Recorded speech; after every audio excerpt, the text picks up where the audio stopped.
Good morning. I'm Shelley Maley with Dreamcatcher Career Coaching, and this is my podcast, Young Professionals Career Catalyst.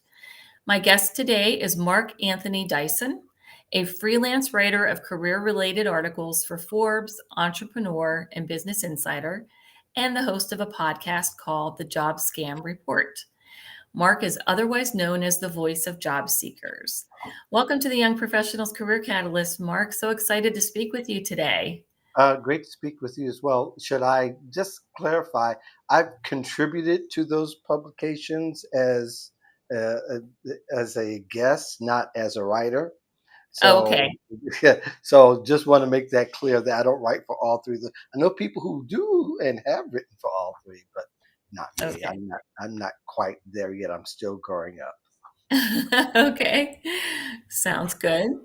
So, obviously, you do a lot of conversations around job scams and a lot of articles around that topic. What Mhm. was your major in college? My major in college was communications. Ah, There you go. okay. And so you could say that I am doing what I'm supposed to do, right? But Right. it didn't quite work at the path to that didn't quite work out that way because I took some twists and turns in that matter. But that was my degree. Okay. And did you have were you envisioning doing something specific with that degree? Well, there was a lot of things I wanted to do. There was never just one thing I wanted to do.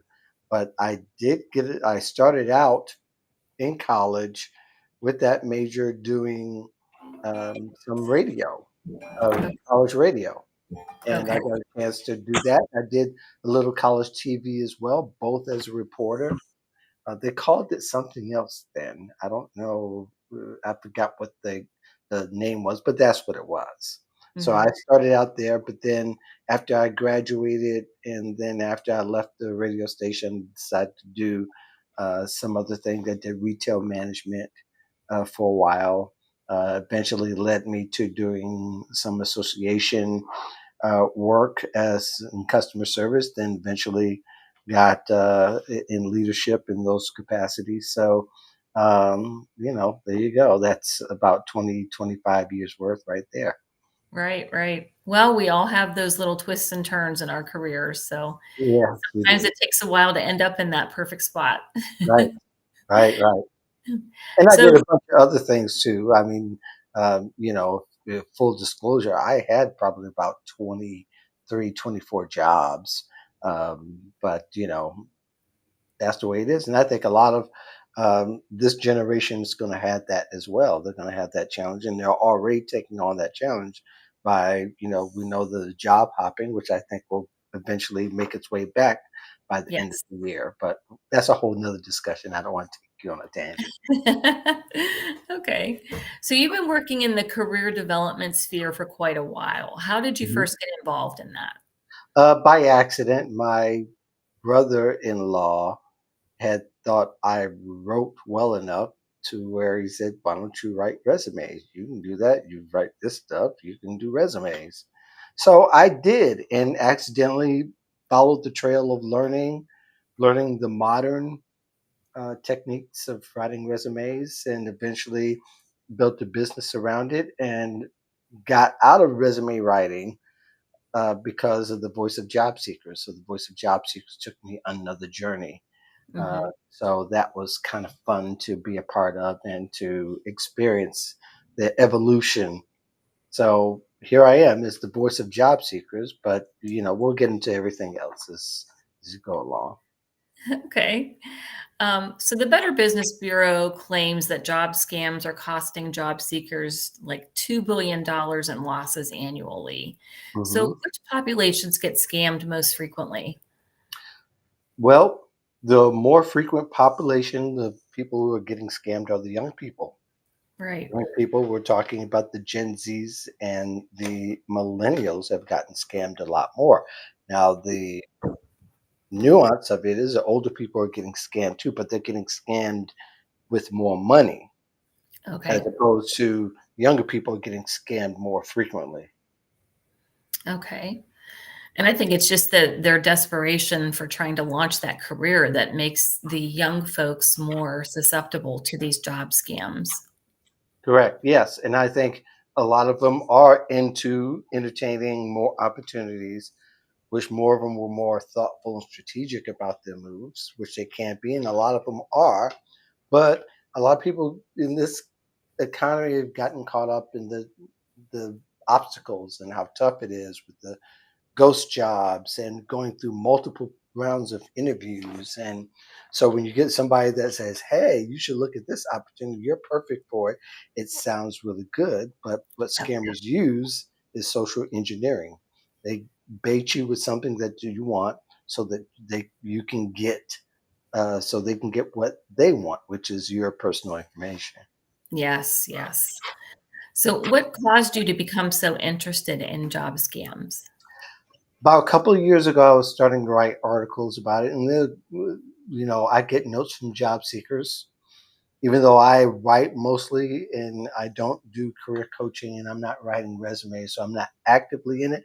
I'm kind of passively in it because since I dabble in that space and I network heavily in that space, and I write on LinkedIn about job search and careers. I get the questions, I get the inquiries, so it led me down a path to where people were really getting scammed in a different way that we'd never seen before. So I Right. started to follow the story and followed one story down where I wrote something for Lenza.com about job phishing. And that is where the technology that we have today enables us to mock companies and build websites that kind of look like companies. Now, Yes. the websites can't be the same. That's why you'll see if it's IBM, somebody will put IBBM.com, for instance. That might be exaggeration, but large in part, that's what people eyes and ears they want to see that and Right. they want to believe. So they just go along and they went along and they got job fished and job fishing eventually means kind of like catfishing for jobs. They built an illusion that something exists, but it really doesn't. So this Right. job thing did. And so therefore people start to get scammed out of their personal information and their cash. Now, most people think that cash is the reason why, and that's the loss.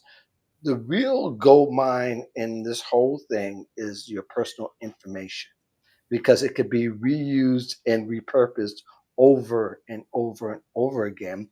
And someone else collects a long list and they sell it off to other scammers or sell it off to other places where they will make money. And Right. these things have many layers, but that's how I got started was that article.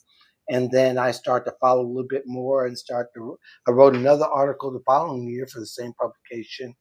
And that time I talked about job scams and how to avoid them. Mhm. And I think the articles are 10 ways.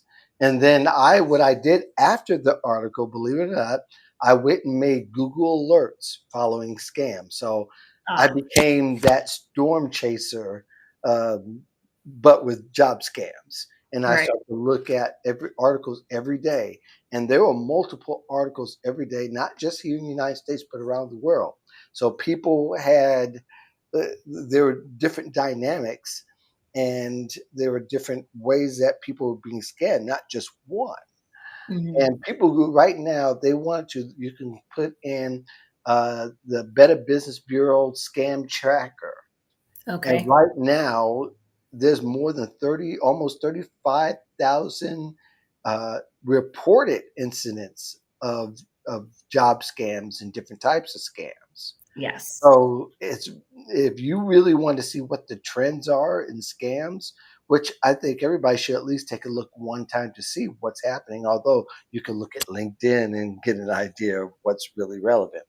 But all I have to say is that that's how I got on that path to look at what scams were about and how important they are to the Mhm. safety of our culture period, but for job seekers especially, since they're the most vulnerable in this whole thing. Right, right. So the purpose is obviously to get your personal information. Um, so what are some ways that they're using that information to carry out their scam? Well, the way that you're talking about the scammers, how they're using their personal information. Well, one of the scariest things that people can do is to be an imposter of you. So let's Okay. say they got your personal information, they got your social security, phone number, and other ID information. They can go act as you and apply to a whole bunch of jobs that you'll eventually get turned down for, more than likely, or you may get hired Hmm. and that scammer builds a bad reputation in your name with your information. So therefore they become you in a sense from afar because scammers are basically in their pajamas in some other country with 40,000 people on their laptop pretending that they could be at a large scale. Right. So for you, you could be applying to a job and companies that you want, and you've been blacklisted. You're not getting any response, and you Okay. don't know why. That's where one of the lows can actually lead you and condemn you for good. Wow. I never really thought of it that way. Well, it's already happening. It's Mhm. already something that's really prevalent in our society, and there's other things that scammers can do with your information. Like I said, they can sell it to another scammer. Right. Or they can hack your Zelle accounts, your Cash Apps accounts if they have the right information. They can build other accounts in your name that you're not supposed to have and scam other people, get caught, knowing that the laws are probably minimized and what they can do to certain scammers. And don't get me wrong, the FBI is very involved in these scams, but they're after the ring. They're Okay. after the scam ring. For individuals who are losing $2,000, $3,000, they're going to take note of it, but that's not their priority. Their Right. priority, their priority is are the uh, six figure scams. So they're going to look after the rings and how it's organized. Uh, Mhm. so that people get on, but you should still report it because you want to report it to those entities that affect that you put on those applications or that you gave to that fake scammer. Your Mhm. social security number, you of course call the social security department, let them know. Your bank, you gave them your banking information.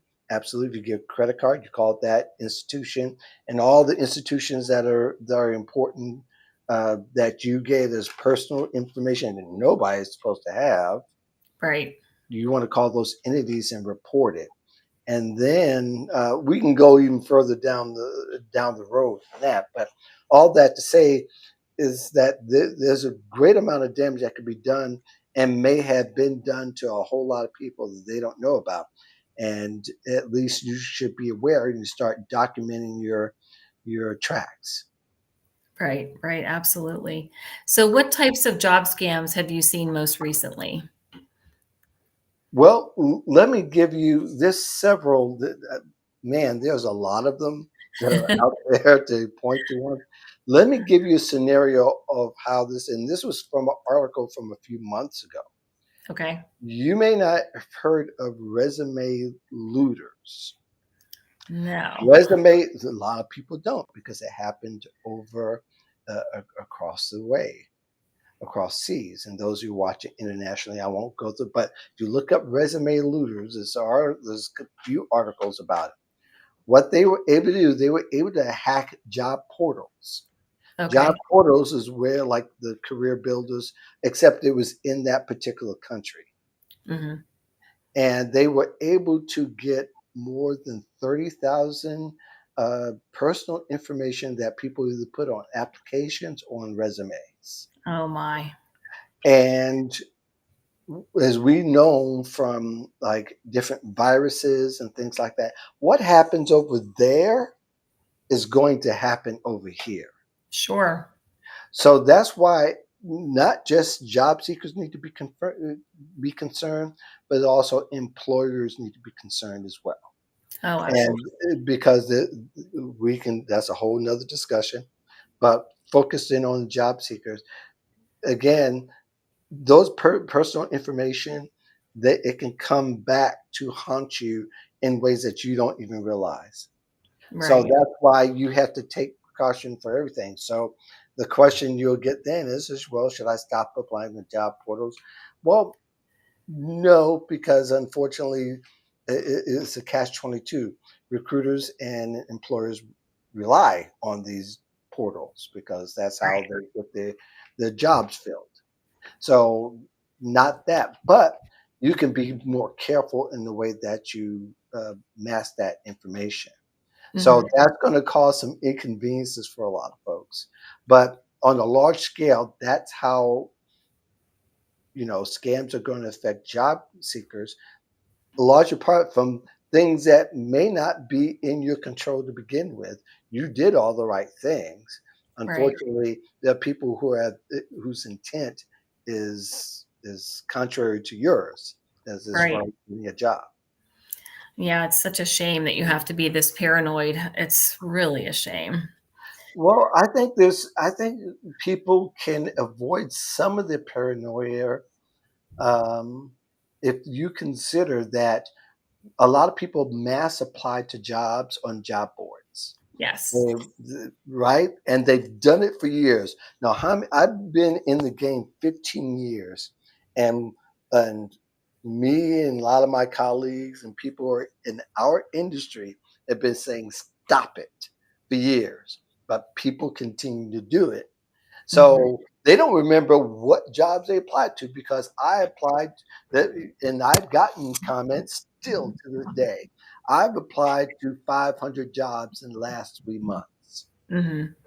Yeah. and and Lord knows if you can just you can't take that information you put on those applications and Mhm. resumes. You just can't take that back. Right. And so instead of just being more intentional and researching the company, make sure the company's real, make Mhm. sure they're legal, make sure Right. they don't have a whole bunch of reviews and complaints. And you could do that by putting in the company name and put reviews, scams, things like that. Okay. Narrow it down to a list of several. It could be you can have 50 jobs or 50 companies on that list, but Mhm. they're real companies who, and I would pick the ones that really care about how they are treating job seekers and how they're treating your data. Right. We don't have to go down, but that's make that part of your criteria and concentrate getting into those companies so you spend more time getting to know the employees, finding out if that's going to be the right company for you to get as much intel so you can uh, base your answers off the intel that you've gotten. Those kind of things. Be much more intentional. So even if you even even if Sorry. you go, that's all right. I love it. I love it. I love dogs. Somebody came Um, to the front door. Right, right. But all in all, to say is that the people were a lot more intentional, took more time, and they can avoid a lot of the scams. And it doesn't hurt to question people, question everything and anything that you see, especially if it doesn't sound right. But even if it sounds right, you have a right to research everybody who may say, "Hey, I got a job," or even if somebody refers you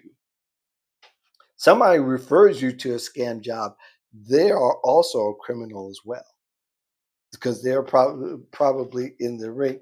And, in anything like that, make sure it's somebody that you trust or you feel good about that you can verify they actually do work for a real company and that company and not just some company that they do some good work.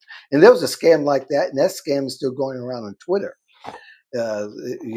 some LinkedIn as well. I've seen a few of those, a lot of that on Twitter.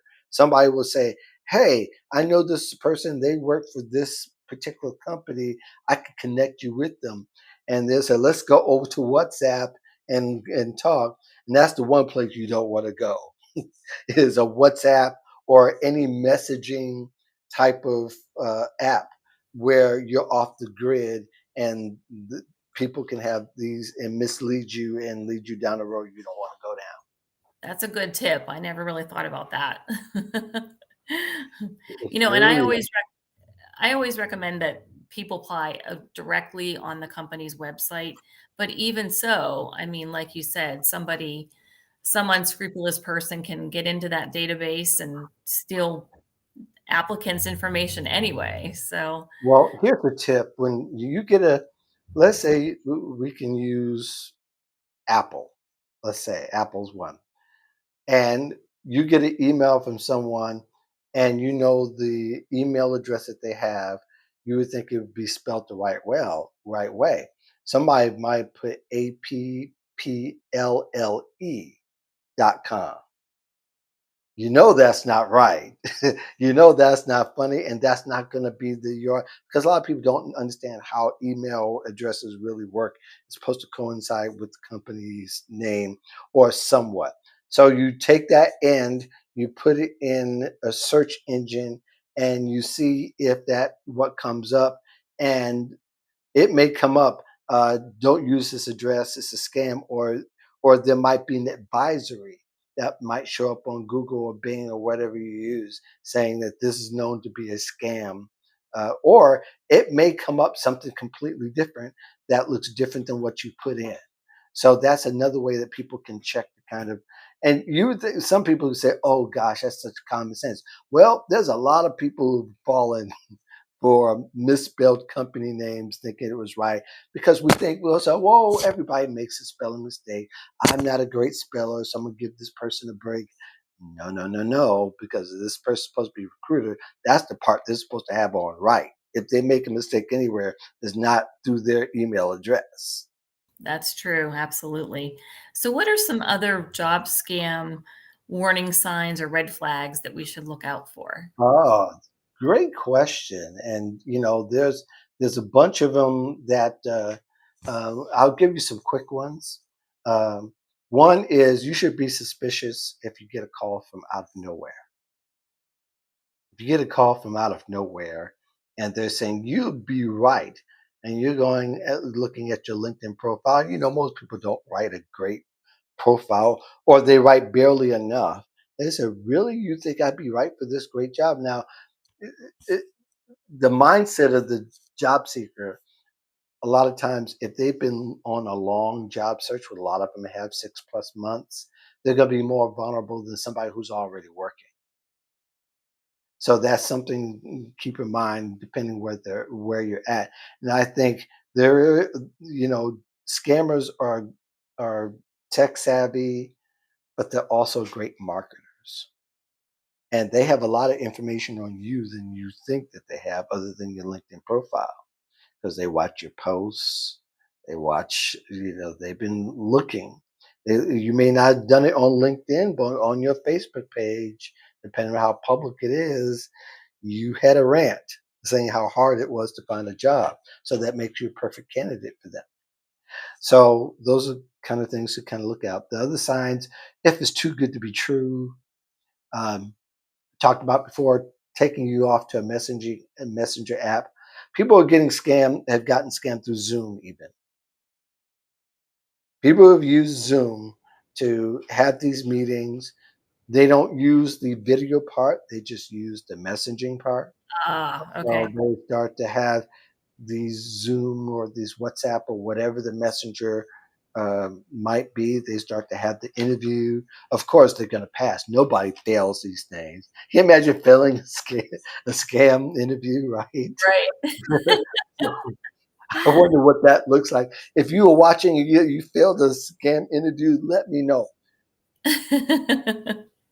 There's another road to go down. But something else is asking when they ask for personal information too early.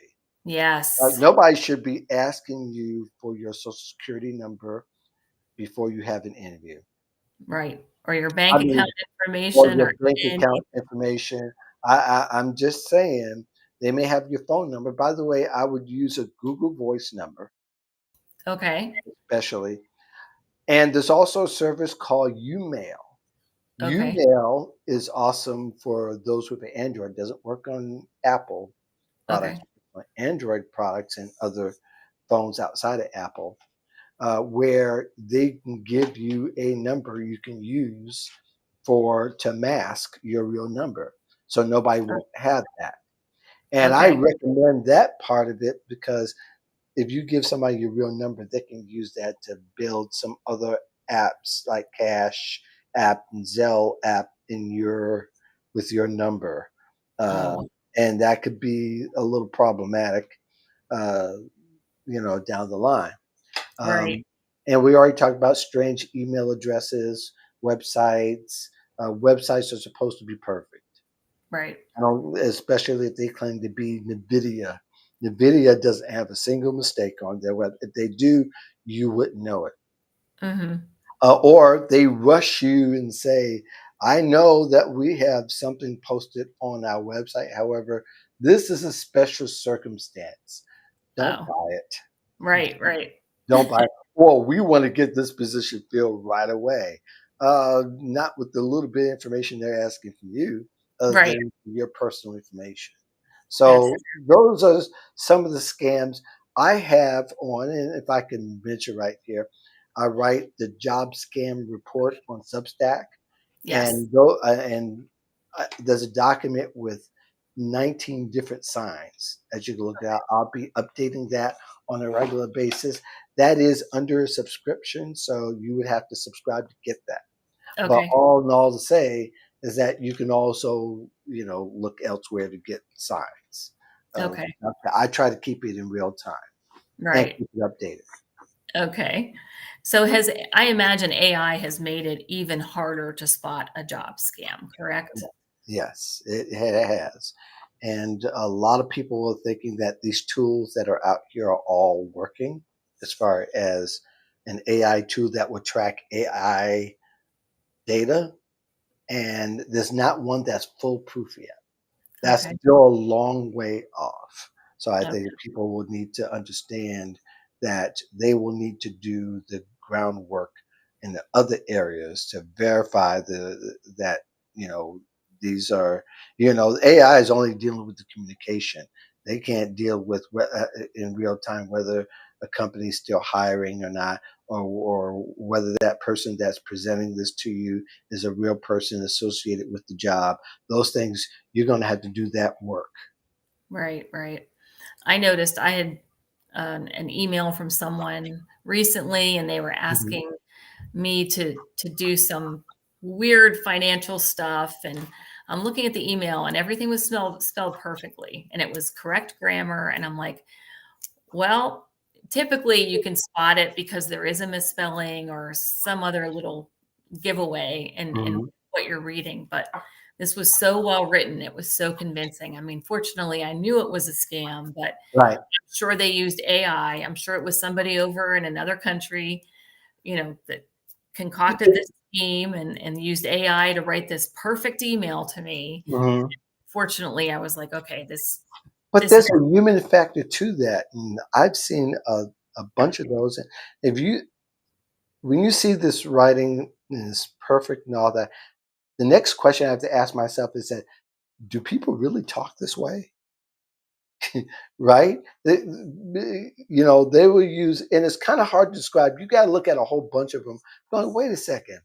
I have recruiter friends. They don't talk that way, or they wouldn't relate in this kind of way, in a way that kind of you know that's non-personable. right. Is one way to describe it. Is Mhm. that you're talking about me? Right. You're talking about your company that way, and you go look it up, and you can also ask the company. Go and ask the company, did you send this communication? Right. That's probably the best way to really unveil the whole scheme. But Exactly. ultimately, that's another part. Is that what would I present something like this? I mean, barring the grammar and the spelling, all that can be perfect. But recruiters are generally kind of they're kind of a little bit more personal, direct, and they Right. don't have a lot of time to waste in giving you all this whole thing. Mhm. And you can always go, especially when most of them are on LinkedIn. You can go and check to see if they've made an announcement of that particular, or you can connect with them to see if they really have, because LinkedIn profiles have verification now, where they've gone through the two-step verification. That's probably better than any other social network that I could think of. And if you know something better, please feel free to let me know. Okay.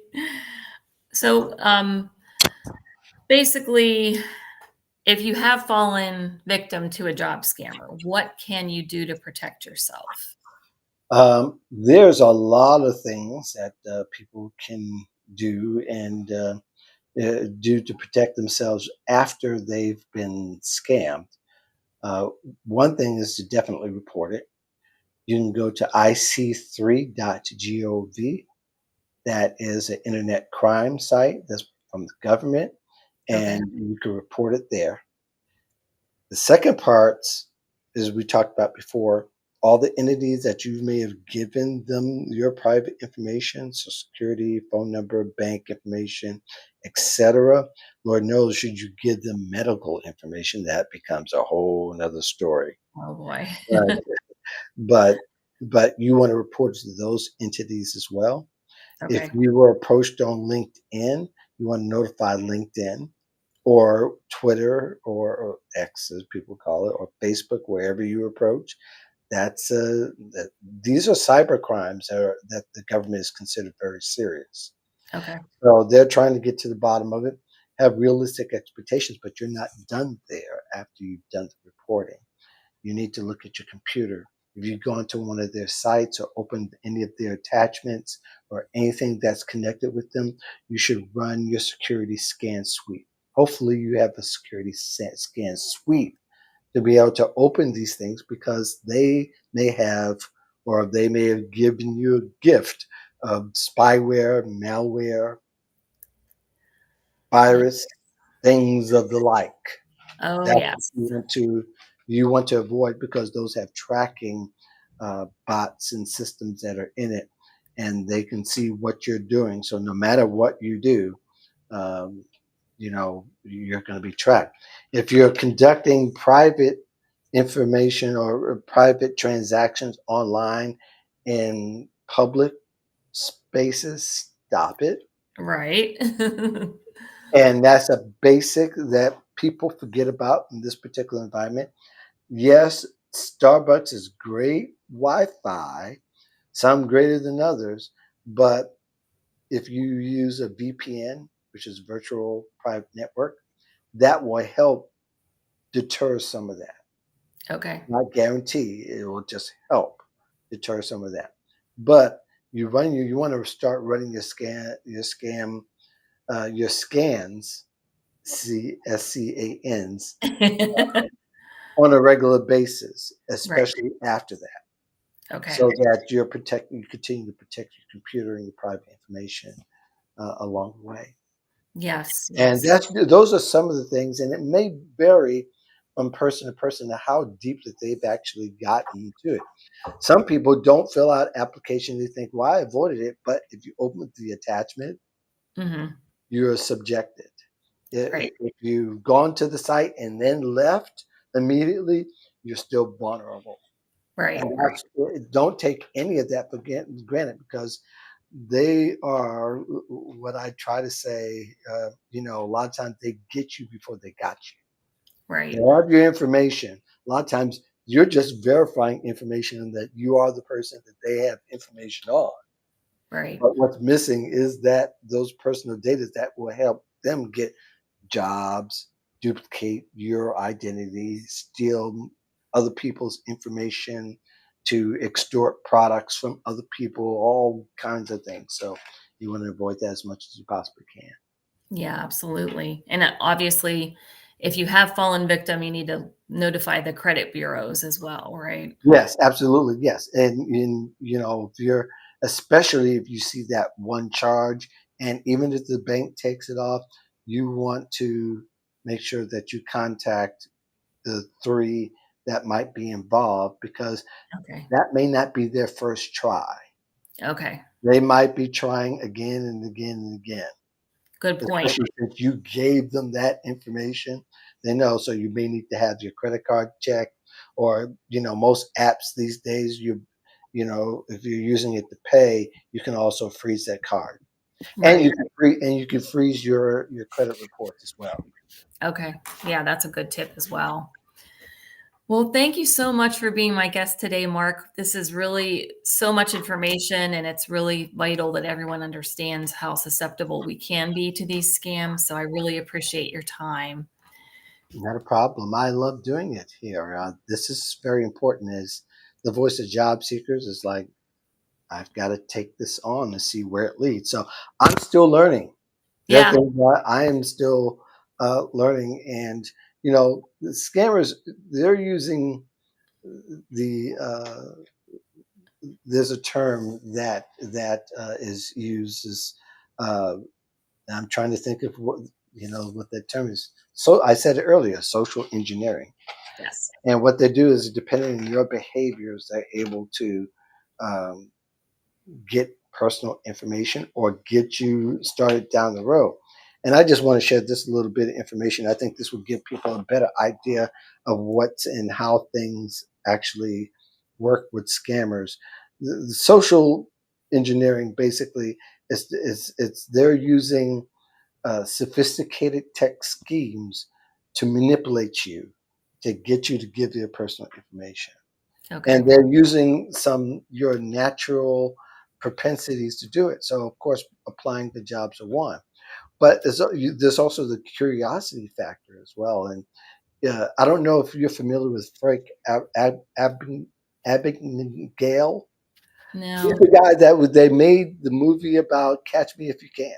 Oh, okay. He's a security expert these days. He's been he always you could catch most of the stuff on YouTube. He doesn't do the social networks, from what I could tell, because I tried looking for his LinkedIn profile, couldn't find one, but he doesn't need one. But some of the Fortune 500 companies that he consulted and did training as far as not getting people to give up private company information, he would drop or strategically place or misplace, depending on how you look at it, USB drives.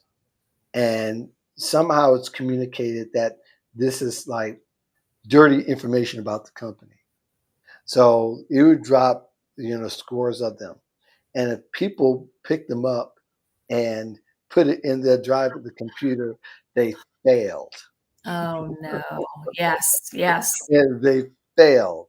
Yeah. And that's a good way to for him, it kind of proves that that people really do need the training, and the company has already figured that out. But it shows how bad it is and how people, again, using your natural inclination and say, oh, I got the goods of my company.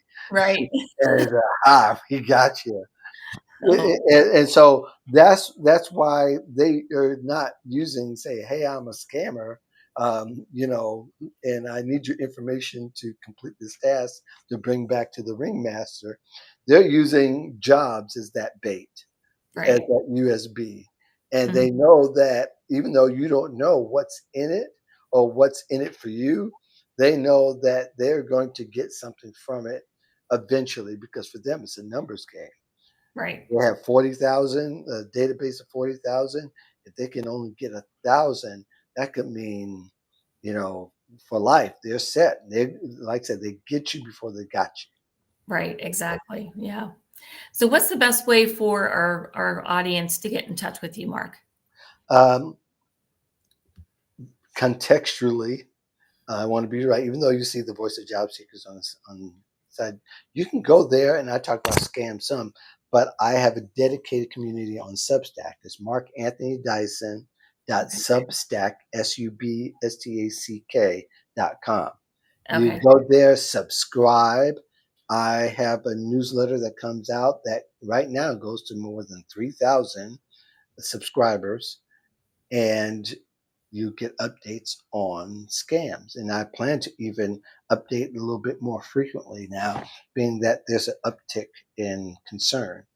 So please go subscribe there. If you really want to get into it, there's a paid subscription version where you can get really deep and get more information and get deeper into it because I think the deeper people go, the more informed. That's how we're fighting the scams now.